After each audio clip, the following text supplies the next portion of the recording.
Assalamu alaikum. A friend of mine sent me those photos taken from inside the Kaa'ba. This blessed vacuum instantly revived my sensation when I was editing the closing sequence of a documentary I produced in 2005. Allow me to share what Lamartine, the French poet, wrote about a religion without images or icons, thus commending its unique, non-figurative conceptualization. In his ending statement, Lamartine redefines greatness as the ultimate summation of the final prophet's life, Muhammad, may peace and blessings be upon him. Here is what he said.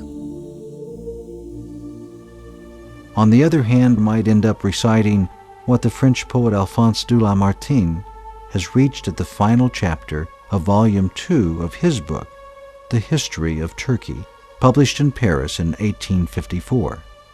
The poet's conclusion epitomizes his vision of Muhammad. Philosopher, orator, apostle, legislator, warrior, conqueror of ideas, restorer of rational beliefs, of a cult without images, the founder of 20 terrestrial empires and of one spiritual empire. That is Muhammad.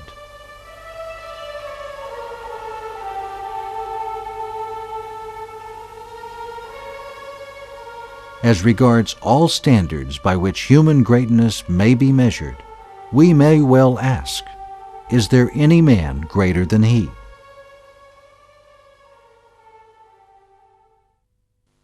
Is there any man greater than he?